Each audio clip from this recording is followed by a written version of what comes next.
Hello friends, KG classes में आपका स्वागत है। आज हम आपको जॉन मिल्टन के शॉर्ट आंसर के बारे में बताएंगे। Question first, discuss Milton as a poet of high seriousness. Answer, according to Matthew Arnold, high seriousness is the test of all great poetry.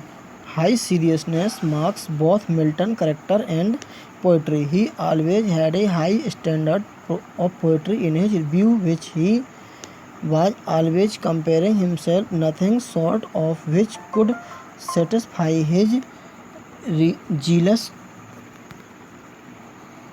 jealous ambition.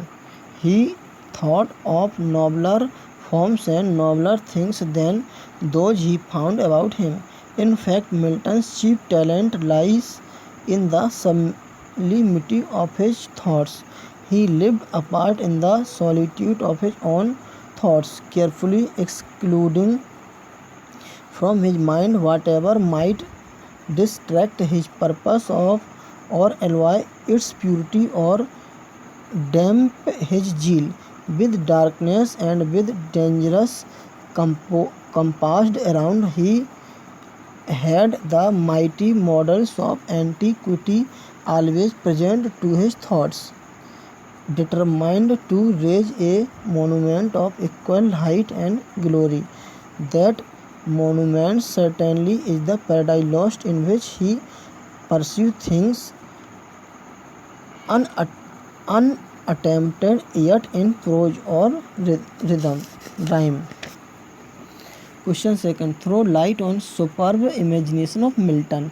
Answer, it is the sustained imagination power of none but Milton himself that could have saved Paradise Lost. It is claimed for Paradise Lost that the theme it handled is vaster and of a more universal human interest than any handled by Milton's predecessors.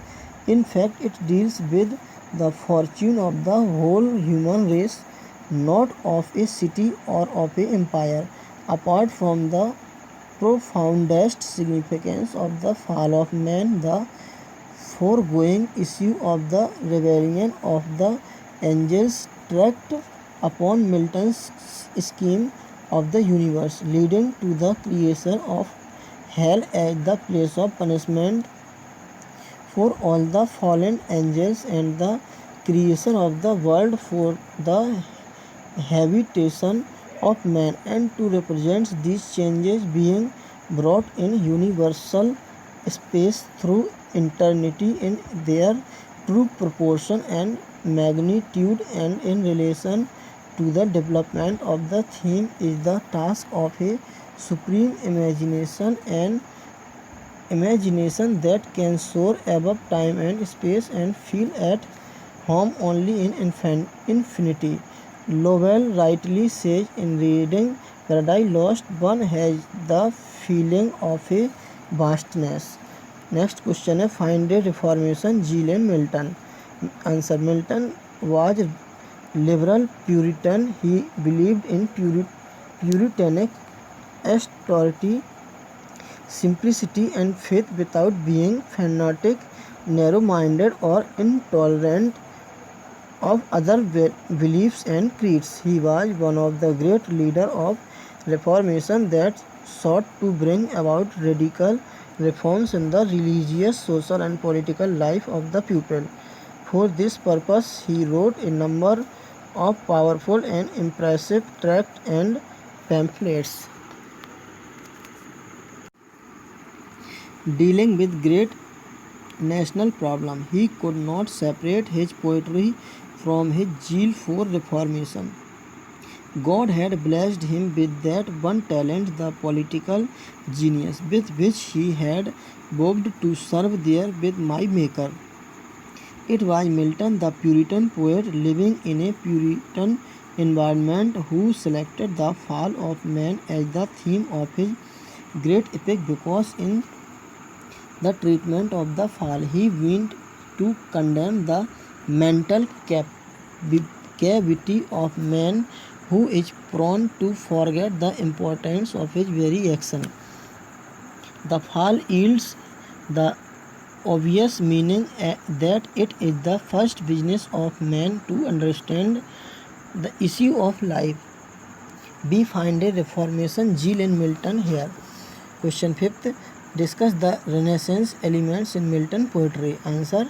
Milton was a child of Renaissance and Reformation.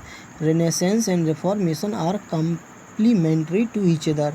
Their corporation had been mainly responsible for the essential greatness of Elizabethan literature, in which a passionate love of beauty is combined with religious fervor and a strenuous idealism. Actually, Renaissance spirit governs the poetic world of Milton.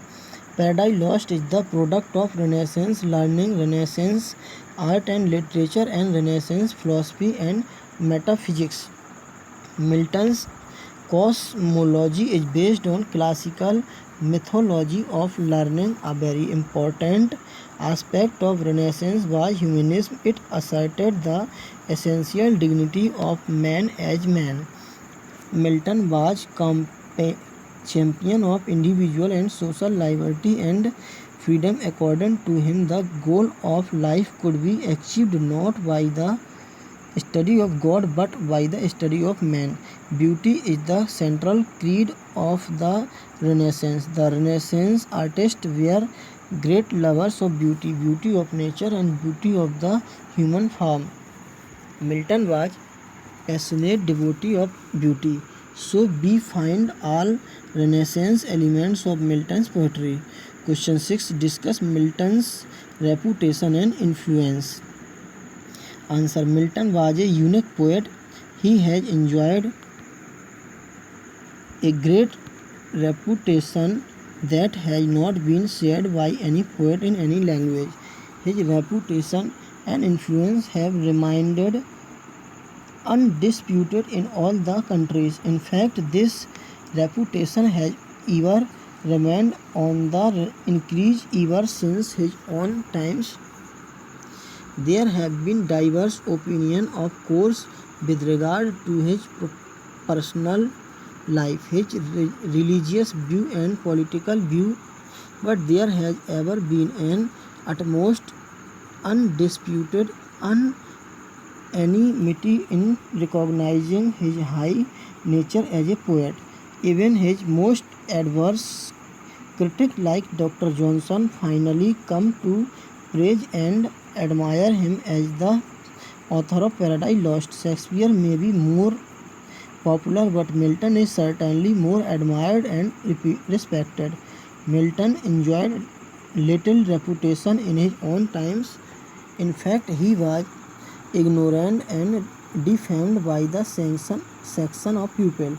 After the Restoration, he suffered from acute agonies and mental tortures. However, during the years he composed the Paradise Lost brought him immediate recognition and certain amount of fame. His reputation as a poet grew surprisingly fast after his death. He came to be recognized as an institution and a Miltonic tradition was established. Question 7. Grand style is the purpose of Milton. Discuss. Answer. Milton's style is equally grand and sublime, related to sublimity of thoughts and even forming a part of it is the sublimity of style. There is an unexampled grandeur in his style. Matthew Arnold called it grand style. Wordsworth compared it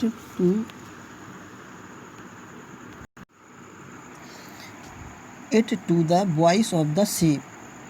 Tennyson called Milton the God-gifted organ voice of England. The most surprising thing about his style is its consistent and unflagging grandeur. In the style of other poets and authors, flashes of grandeur occur occasionally, but in Milton's style, grandeur is a constant quality. Not a single line ever seems unworthy of the great master. It is not an imposing grandeur. Oftentimes there is a lyrical beauty and felicity of phrase of which even Shelley and Keats could have been proud. Milton was a versatile scholar, and the fruits of the scholarship are to be found scattered throughout his poetry. Architecture, astrology, astronomy, music, old legends and mythology, travelers' tales and forgotten superstitions, all these provide him a rich treasure house in his style. Milton surpassed even Virgil and Homer. Next question, discuss Milton as a unique poet. Answer, Milton the poet is an essential quality of Milton the man. On every line he has written in prose and verse, there is a stamp of his personality. To him, poetry was not an ideal pastime but a literary expression of the deep and inevitable urge that he felt within himself. The outstanding features are his massive gift, the immensity of learning, the sincerity of his depth as a Puritan with which he combined a certain magnanimity and a surprisingly degree of tolerance, his love of music and stubborn devotion to liberty as he interpreted. Thus Milton stands out as a unique poet. He has no parallel or superior to him. As a poet, Milton is in a class by himself. He is the poet of all times, belonging to no one age or nationality. By his amazing erudition and magnificence, he has won the awe and admiration of all readers. He cannot be imitated, he can only be admired and worshipped. To read the Paradise Lost is to realize in the highest degree how the poet's imagination can impose a majestic order on the tumultuous confusion of human speech and knowledge. Thorpe says Milton was praised more highly for his artistry than he ever had been before or ever has been since. Question 9. Write a note on the background of composition of the Paradise Lost. Answer. In 1637, Milton confided to his friend Doughty that he had fixed his mind upon writing some monumental political work. He had 99 topics to write upon. After long deliberation, he decided upon writing an epic, and he fixed upon Paradise Lost. The Restoration had by then thrown him upon even evil tongues and evil days. He had been driven from all public stations. By ill luck, he had already gone blind. It was in this situation that he started his immortal epic. Being blind, he could now neither read nor write, but he had already read and digested so much too of vernacular Latin and Greek literature, theology and scriptural literature that no more study was needed. The verses were taken down largely by his nephew Philip and his daughters, and occasionally by his friends and visitors. By 1665, the manuscript of the Paradise Lost was complete. In 1667, he was granted the license for its publication. He sold the manuscript to Samuel Simon for £5 for 1,300 copies. The theme of Paradise Lost is the widest that has ever been attempted by man in prose and rhyme. It is the fall of man from paradise on account of sin. Thanks, best of luck.